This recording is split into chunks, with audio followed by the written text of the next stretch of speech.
शांति। ओम शांति।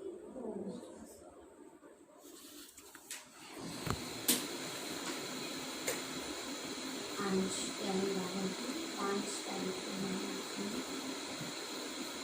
बाबा बोलिए मीठे बच्चे,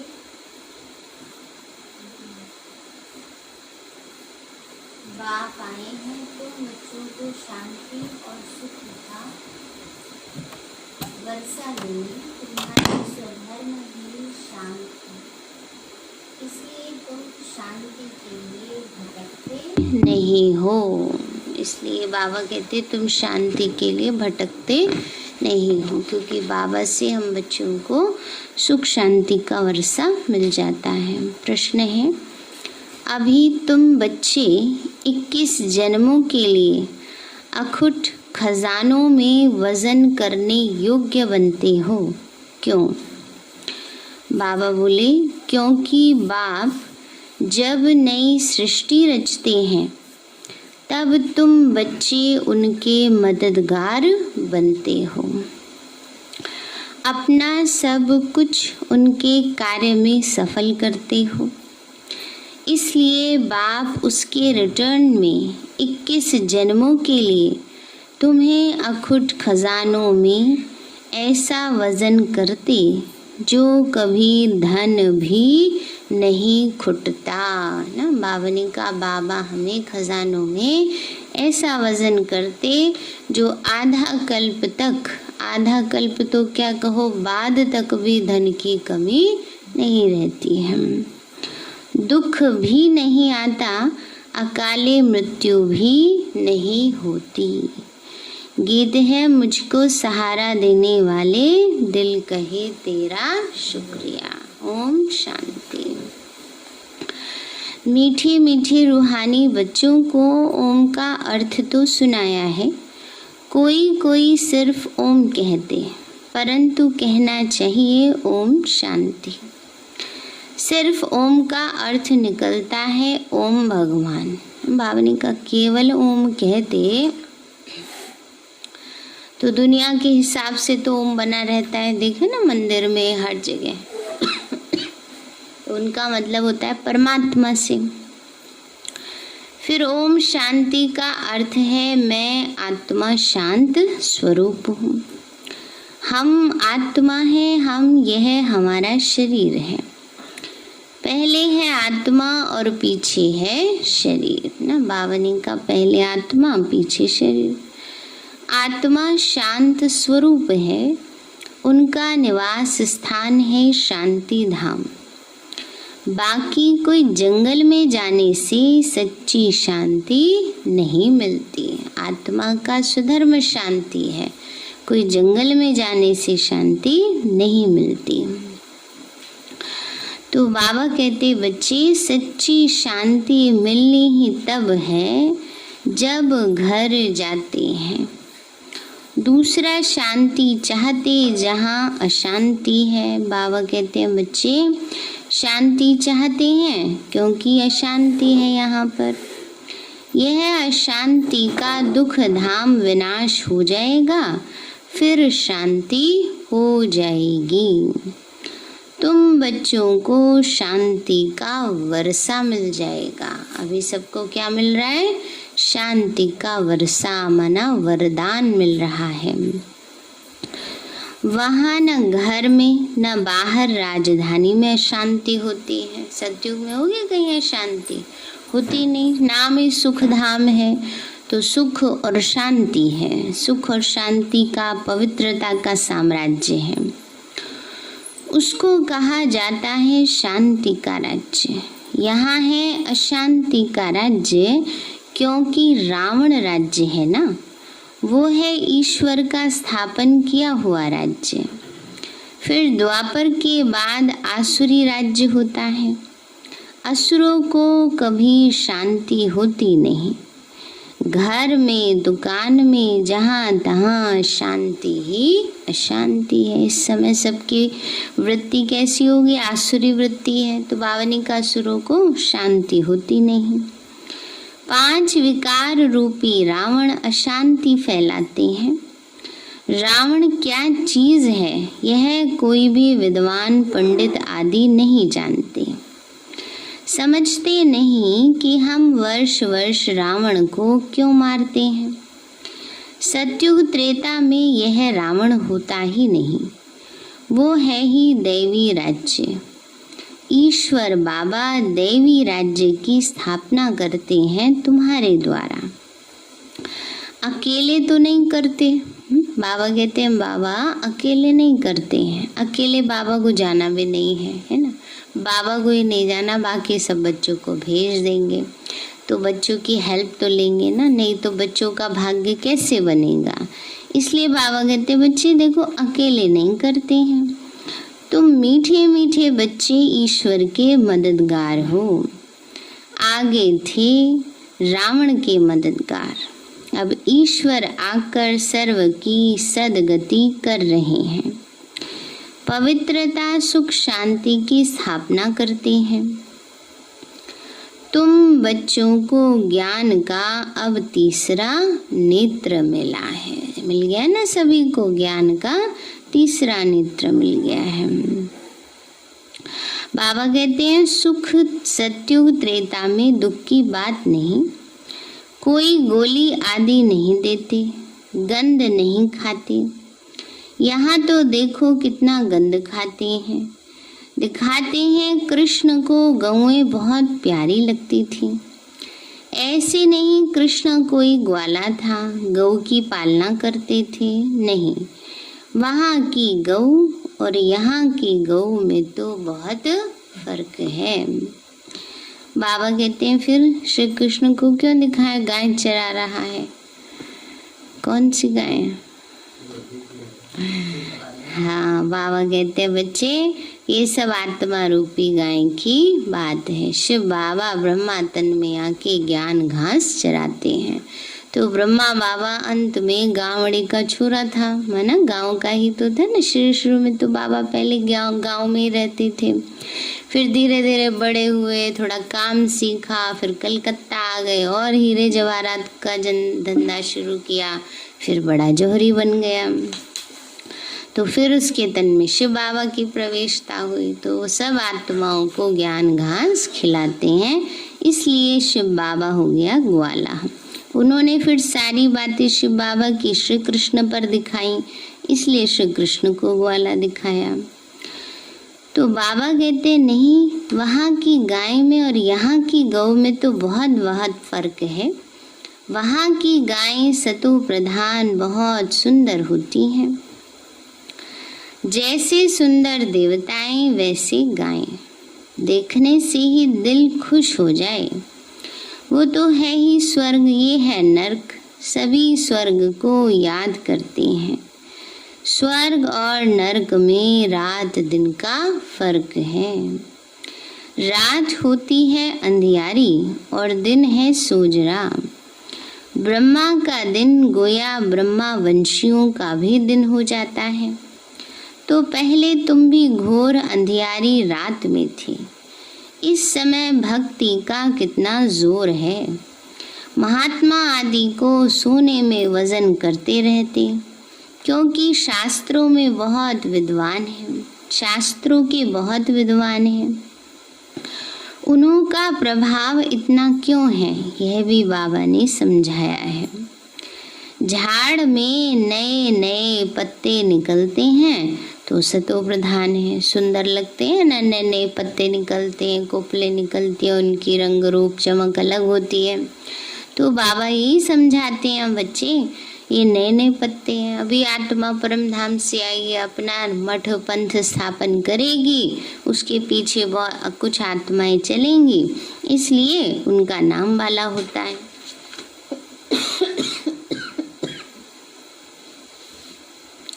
तो बाबा कहते हैं बच्चे, ऊपर से नई सोल आएगी तो जरूर उसका प्रभाव होगा ना अल्पकाल के लिए। सोने और हीरो में वजन करते, परंतु यह तो सब खलास हो जाने हैं। मनुष्यों के पास कितने लाखों के मकान हैं, समझते हैं हम तो बहुत साहूकार हैं। तुम बच्चे जानते हो यह साहूकारी बाकी थोड़े समय के लिए है, यह सब मिट्टी में मिल जाएंगे। वैसे भी चाहे लाख का मकान हो, चाहे करोड़ का, चाहे अरब का, बनता तो मिट्टी से ही है।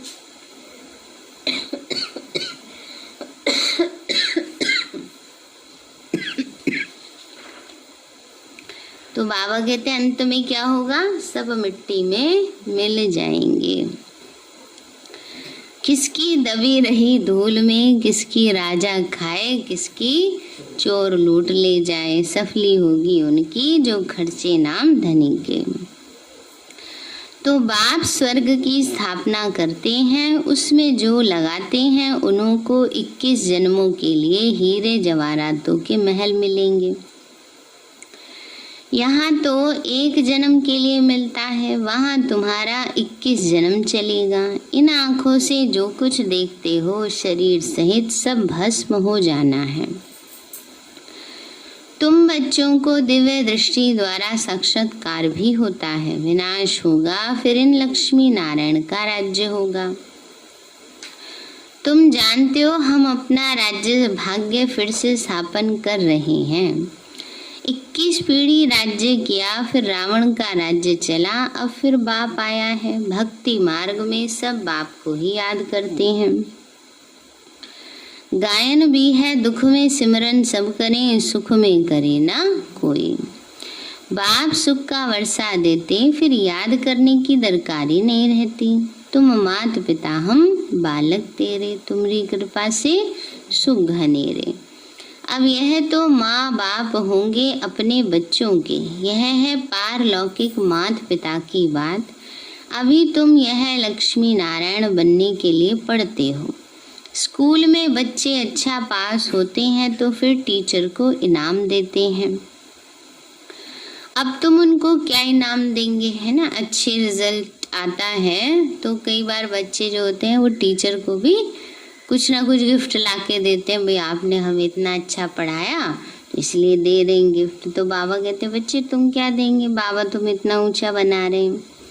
तुम तो उनको अपना बच्चा बना लेते हो जादूगरी से। दिखलाते हैं कृष्ण के मुख में माँ ने देखा माखन का गोला। अब कृष्ण ने तो जन्म लिया सतयुग में, वहाँ तो माखन आदि नहीं खाएंगे ना, वह तो विश्व का मालिक है। तो यह किस समय की बात है ना। बाबा कहते कोई चोरी करके तो मक्खन खाएंगे नहीं। श्री कृष्ण उनके घर में तो था होगा, इतने रॉयल आत्मा, उसको चोरी करने की क्या जरूरत है। तो इस समय की बात है ना कि माया से छुपा करके वो कर रहे हैं, गुप्त रीति से पुरुषार्थ कर रहे हैं। दुनिया वालों को तो पता ही नहीं है कि ये जो ज्ञान ले रहे हैं, जो पुरुषार्थ कर रहे हैं विश्व का मालिक बनने के लिए है। तो ये है अभी संगम की बात। तुम जानते हो हम यह शरीर छोड़ बच्चा जाए बनेंगे, विश्व का मालिक बनेंगे। दोनों कृष्ण आपस में लड़ते हैं और माखन मिलता है तुम बच्चों को, राजाई मिलती है ना। जैसे वो लोग भारत को लड़ाकर मक्खन खुद खा गए। कृष्ण की राजधानी पौने हिस्से में थी, पीछे आहिस्ते आहिस्ते छूटती गई। सारे विश्व पर सिवाय तुम्हारे कोई भी राज्य कर न सके। तुम अभी ईश्वरीय संतान बने हो। अभी तुम ब्रह्मांड के मालिक और विश्व के मालिक बनते हो। विश्व में ब्रह्मांड नहीं आया, सूक्ष्म वतन में भी राजाई नहीं है। सतयुग त्रेता यह चक्र यहाँ स्थूल वतन में, सतयुग त्रेता द्वापर कलयुग। बाबा कहते हैं यह चक्र यहाँ स्थूल वतन में होता है, सूक्ष्म वतन में थोड़ी ये चक्र घूमेगा। ध्यान में आत्मा कहाँ जाती नहीं है। आत्मा निकल जाए तो शरीर खत्म हो जाए, है ना। एक बार निकल जाए तो उसको वापस आना मुश्किल हो जाए।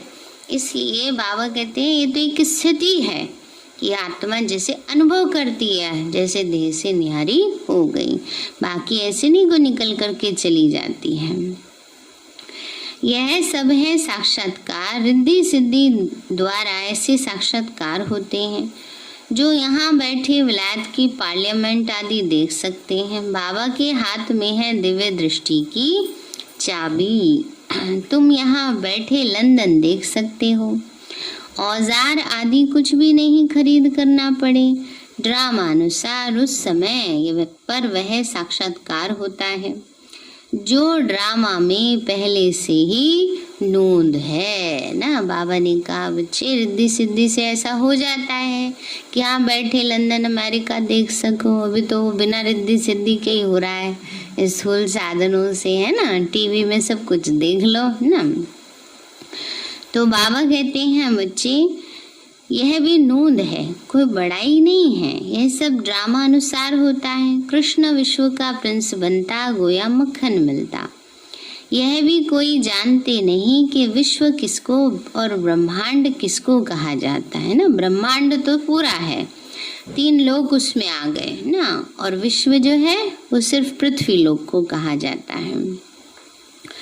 ब्रह्मांड में तुम आत्माएं निवास करती हो। सूक्ष्म तन में आना जाना, साक्षात्कार आदि इस समय होता है। फिर 5000 वर्ष सूक्ष्म तन का नाम नहीं होता। कहा जाता है ब्रह्मा देवताए नमः, फिर कहते हैं शिव परमात्माए नमः। तो सबसे ऊंचा हो गया ना, उसको कहा जाता है भगवान। वह देवताएं हैं मनुष्य, परंतु दैवी गुण वाले हैं। बाकी 4-8 भुजा वाले मनुष्य होते नहीं। वहाँ भी 2 भुजा वाले ही मनुष्य होते हैं। देवी देवताओं को दिखाते हैं ना 4-8 भुजा वाले। बाबा कहते हैं बच्चे वहाँ पर भी 2 भुजा वाले होंगे ना। अगर 4-8 भुजा वाले तो एक आदि तो रहता उनमें से ना, लेकिन अभी तो ऐसा कोई देखने में नहीं आता। तो ये तो एक सिंबॉलिक है। हाँ जी। परंतु संपूर्ण पवित्रता, पवित्र अपवित्रता की बात नहीं। अकाली मृत्यु कभी होती नहीं। तो तुम बच्चों को बहुत खुशी रहनी चाहिए। हम आत्मा इस शरीर द्वारा बाबा को तो देखें। देखने में तो शरीर आता है, परमात्मा अथवा आत्मा को तो देख नहीं सकते। आत्मा और परमात्मा को जानना होता है। देखने के लिए फिर दिव्य दृष्टि मिलती है, और सब चीजें दिव्य दृष्टि से बड़ी देखने में आएंगी। राजधानी बड़ी देखने में आएगी। आत्मा तो है ही बिंदी। बिंदी को देखने से तुम कुछ भी नहीं समझेंगे। आत्मा तो बहुत महीन है। बहुत डॉक्टर्स आदि ने कोशिश की है आत्मा को पकड़ने की, परंतु किसी को भी पता नहीं पड़ता। वो लोग तो सोने हीरो में वजन करते हैं, तुम तो जन्म जन्मांतर पदमपति बनते हो। बाबा कई बार खोजो के गुरु का मिसाल बताते हैं ना। आगा खान जो थे उनको हीरो में वजन किया था। बाबा ने कहा यहाँ तो वो बात नहीं। तुम्हारा बाहर का शो जरा भी नहीं है, मन दिखावा नहीं है। साधारण रीति इस रथ में बैठ पढ़ाते हैं। उनका नाम है भागीरथ। ये है पुराना पतित रथ। इसमें बाप आकर ऊंची से ऊंची सर्विस करते हैं। बाबा कहते हैं मुझे तो अपना शरीर है नहीं, मैं तो ज्ञान का सागर हूँ, प्रेम का सागर हूँ। तो तुमको वर्षा कैसे दूं? ऊपर से तो नहीं दूंगा। क्या प्रेरणा से पढ़ाऊंगा? जरूर आना पड़े ना। भक्ति मार्ग में मुझे पूजते हैं, सबको प्यारा लगता हूँ। गांधी नेहरू का चित्र प्यारा लगता है, उनके शरीर को याद करते हैं। आत्मा जो अविनाशी है उसने तो जाकर दूसरा जन्म लिया है ना। महात्मा गांधी जी की आत्मा ने, नेहरू की आत्मा ने तो जाकर जन्म ले लिया, और उनका यादगार चला रहा है। तो बाबा कहते हैं बाकी विनाशी चित्र को याद करते, वह तो भूत पूजा हुई। समाधि बनाकर उन पर फूल आदि चढ़ाते हैं, ये है यादगार। शिव के कितने मंदिर हैं, सबसे बड़ा यादगार शिव का है। सोमनाथ मंदिर का गायन है, मोहम्मद गजनबी ने आकर लूटा था। तुम्हारे पास इतना धन रहता था। बाबा कहते हैं बच्चे सोचो विचार करो, इतना धन रहता था, इतना लूट लूट कर ले गए, फिर भी अभी खान निकल रही है। कहीं मंदिर में इतना टनों सोना बंद पड़ा है ना, तो सोचो कितना होगा फिर। तो बाबा तुम बच्चों को रत्नों में वजन करते हैं, खुद का वजन नहीं कराता हूँ। मैं इतना धनवान बनता नहीं, तुमको बनाता हूँ। उनको तो आज वजन किया, कल मर जाएंगे, शरीर का भरोसा थोड़ी है। तो धन कोई काम नहीं आएगा। तुमको तो बाप अखुट खजाने में ऐसा वजन करते जो 21 जन्म साथ रहेगा। अगर श्रीमत पर चलेंगे तो वहाँ दुख का नाम नहीं, कभी अकाले मृत्यु नहीं होती, मौत से डरेंगे नहीं। बाबा कहते सतयुग में किसी को भी मृत्यु का भय नहीं होता, मौत से डरते नहीं हैं। यहाँ तो कितना डरते हैं, रोते हैं, वहाँ कितनी खुशी होती है। जाकर प्रिंस प्रिंसेस बनेंगे। जादूगर, सौदागर, रत्नागर, यह शिव परमात्मा को ही कहा जाता है। तुमको भी साक्षात्कार कराते हैं, ऐसे प्रिंस बनेंगे। आजकल बाबा ने साक्षात्कार का पाठ बंद कर दिया है, नुकसान हो जाता है। अभी बाप ज्ञान से तुम्हारी सदगति करते हैं। तुम पहले जाएंगे सुख धाम, अभी तो है दुख धाम। तुम जानते हो आत्मा ही ज्ञान धारण करती है, इसलिए बाबा कहते हैं अपने को क्या समझो, आत्मा समझो। आत्मा में ही अच्छे और बुरे संस्कार होते हैं। शरीर में हो तो शरीर के साथ संस्कार भस्म हो जाए, शरीर को तो जला देते हैं तो संस्कार भी जल जाए, भस्म हो जाए। तुम कहते हो शिव बाबा हम आत्माएं इस शरीर द्वारा पढ़ती हैं, नई बात है ना। हम आत्माओं को शिव बाबा पढ़ाते हैं, ये पक्का पक्का याद करो। हम आत्माओं का वह बाप भी है, टीचर भी है, सदगुरु भी है। बाप खुद कहते हैं मुझे अपना शरीर नहीं है, मैं भी आत्मा हूँ, परंतु मुझे परमात्मा कहा जाता है। आत्मा ही सब कुछ करती है, बाकी शरीर के नाम बदलते हैं। आत्मा तो आत्मा ही है ना, बाबा ने कहा आत्मा तो आत्मा ही है, बाकी शरीर के नाम बदलते हैं। बाबा कहते बच्चे मैं परमात्मा तुम्हारे माफिक पुनर्जन्म नहीं लेता हूँ।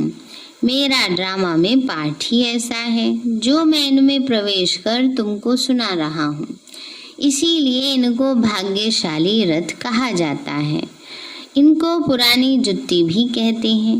शिव बाबा ने भी पुराना लॉन्ग बूट पहना है। बाबा कहते हैं क्या है, पुराना लॉन्ग बूट है ना। बाबा कहते पुरानी जुत्ती है। शिव बाबा ने इस पुरानी जुत्ती बना पुराने तन में प्रवेश किया है। बाबा कहते हैं मैंने इनके बहुत जन्मों के अंत में प्रवेश किया है। पहले पहले यह बनते हैं तत्वम। बाबा ने कहा पहले ब्रह्मा बाबा बनते हैं, फिर तुम भी मेरे बच्चे बनते हो ना। तत्वम माना तुम भी यही हो। तो बाबा कहते हैं तुम तो जवान हो, मेरे से भी जास्ती पढ़कर ऊंचा पद पाना चाहिए। ये किसने कहा, ब्रह्मा बाबा ने, है ना। तो बाबा कहते हैं बच्चे इतना बूढ़े तन में आया बाबा ना, तो पुरुषार्थ में थोड़ा वो रहता है। बाबा कहते हैं तुम तो सब जवान हो, पुरुषार्थ और भी ज्यादा कर सकते हो, परंतु मेरे साथ बाबा है तो मुझे घड़ी घड़ी उनकी याद आती है। बाबा मेरे साथ सोता भी है, परंतु बाबा मुझे भांकी नहीं पहन सकता। गले भांकी पहनना माना गले लगाना। अब है ही शिव बाबा ब्रह्मा तन में, तो किसको कैसे गले लगाएंगे, है ना। तो बाबा कहते हैं बच्चे तुमको भांकी पहनते हैं, तुम भाग्यशाली हो ना। शिव बाबा ने जो शरीर लोन लिया है तुम उनको भांकी पहन सकते हो, मैं कैसे पहनूं, मुझे तो यह नसीब ही नहीं है। इसीलिए तुम लक्की सितारे गाए हुए हो। बच्चे हमेशा लक्की होते हैं, बाप पैसे बच्चों को देते हैं, तो तुम लक्की सितारे ठहरे ना। शिव बाबा भी कहते हैं तुम मेरे लक्की हो, लक्की स्टार्स हो। तुमको पढ़ाकर विश्व का मालिक बनाता हूँ, मैं थोड़े ही बनता हूँ, तुम ब्रह्मांड के भी मालिक बनते हो। बाकी मेरे पास जास्ती दिव्य दृष्टि की चाबी है। मैं ज्ञान का सागर हूँ। तो बच्चे कई बार ये भी कहते हैं, बाबा सब कुछ तो दे दिया तो चाबी भी दे देते। बाबा कहते सब कुछ दे देता हूँ, बस ये चाबी नहीं देता हूँ। तो मैं ज्ञान का सागर हूँ, तुमको भी मास्टर ज्ञान सागर बनाता हूँ। तुम इस सारे चक्र को जान चक्रवर्ती महाराजा महारानी बनते हो। मैं थोड़े ही बनता हूँ, बूढ़े होते हैं तो फिर बच्चों को विल करके खुद वानप्रस्थ में चले जाते हैं। आगे ऐसे होता था, आजकल तो बच्चों में मोह जाकर पड़ता है। बच्चों में भी मोह जाकर पड़ता है, फिर सब कुछ बच्चों को दे देते हैं तो और मुश्किल हो जाती है। इसीलिए फिर अंत तक जब तक शरीर चलता है तब तक कार्य करते रहते हैं। तो पारलौकिक बाप कहते हैं, मैं इनमें प्रवेश कर तुम बच्चों को कांटों से फूल विश्व का मालिक बनाए, आधा कल्प के लिए सदा सुखी बनाए, मैं वानप्रस्थ में बैठ जाता हूँ। यह सब बातें शास्त्रों में थोड़ी ही हैं। सन्यासी उदासी शास्त्रों की बातें सुनाते हैं। बाप तो ज्ञान का सागर है। खुद कहते हैं यह वेद शास्त्र आदि सब भक्ति मार्ग की सामग्री है। ज्ञान सागर तो मैं ही हूँ। अच्छा, मीठे मीठे सिक्के लदे बच्चों प्रति माता पिता दादा का याद प्यार और गुड मॉर्निंग। रूहानी बाप की रूहानी बच्चों को नमस्ते। रूहानी हम बच्चों की रूहानी माता पिता बाप दादा नमस्ते नमस्ते नमस्ते बाबा नमस्ते। धारणा के लिए मुख्य सार है, इन आँखों से शरीर सहित जो दिखाई देता है यह सब भस्म हो जाना है। जाएगा किसी का साथ है? क्या कहेंगे? हम क्या कहेंगे? हम क्या कहेंगे? हम बच्चों का भस्म होगा, हम बच्चों का नहीं होगा। हम बच्चों का तो सफल हो रहा है। हाँ वही आत्मा तो जाएगी, तो आत्मा जो जो सफल किया वो साथ लेके जाएगी। दुनिया वाले कहते हैं हाथ खाली जाएंगे और हम हाथ भरतू जाएंगे। तो बाबा कहते हैं इन आँखों से शरीर सहित जो दिखाई देता है वो सब भस्म हो जाना है, इसलिए अपना सब कुछ सफल करना है। दूसरा है, बाप से पूरा वर्षा लेने के लिए पढ़ाई पढ़नी है। सदा अपने लक्ष्य को स्मृति में रख, भाग्य को स्मृति में रख। ब्रह्मांड व विश्व का मालिक बनना है। वरदान दिया बाबा ने, माया के रॉयल रूप के बंधनों से मुक्त, माया के रॉयल रूप के बंधनों से मुक्त विश्व जीत जगत जीत भव। बाबा बोले कैसे आता है माया का रॉयल रूप? क्या है? मेरा पुरुषार्थ। मेरा पुरुषार्थ बहुत अच्छा है। मेरी इन्वेंशन, मेरी सर्विस, मेरी टचिंग, मेरे गुण अच्छे हैं, मेरी निर्णय शक्ति बहुत अच्छी है। यह मेरापन ही रॉयल माया का रूप है। माया ऐसा जादू मंत्र कर देती है जो तेरे को भी मेरा कह देते हैं। आजकल होता है ना दुनिया में भी ये वो तेरा मेरा तो मेरा है ही, जो तुम्हारा वो भी मेरा ही है ना, ऐसे कहते हैं ना। तो बाबा कहते हैं बच्चे तो ऐसे ही, क्या किसने किया है? ये माया ने सिखा दिया है सबको। इसीलिए अब ऐसे अनेक बंधनों से मुक्त बन, एक बाप के संबंध में आ जाओ तो माया जीत बन जाएंगे। माया जीत ही प्रकृति जीत, विश्व जीत व जगत जीत बनते हैं। वही एक सेकंड के अशरीरी भव के डायरेक्शन को सहज और स्वतः कार्य में लगा सकते हैं। स्लोगन है, विश्व परिवर्तक वही है जो किसी के नेगेटिव को पॉजिटिव में बदल दे। विश्व परिवर्तक वही है जो किसी के नेगेटिव को पॉजिटिव में बदल दे। सारे हैं मीठे बच्चे, बाप आए हैं तुम बच्चों को शांति और सुख का वर्षा देने। तुम्हारा स्वधर्म ही शांत है, इसलिए तुम शांति के लिए भटकते नहीं हो। प्रश्न है, अभी तुम बच्चे 21 जन्मों के लिए अखुट खजानों में वजन करने योग्य बनते हो, क्यों? बाबा बोले, क्योंकि बाप जब नई सृष्टि रचते हैं तो तुम बच्चे उनके मददगार बनते हो, अपना सब कुछ उनके कार्य में सफल करते हो। इसलिए बाप उसके रिटर्न में 21 जन्मों के लिए तुम्हें अखुट खजानों में ऐसा वजन करते हैं जो कभी धन भी नहीं खुटता, दुख भी नहीं आता, अकाले मृत्यु भी नहीं होती। गीत है, मुझको सहारा देने वाले दिल के लिए तेरा शुक्रिया। अच्छा, ओम शांति। अभी प्यारे बाबा को भोग लगाएंगे।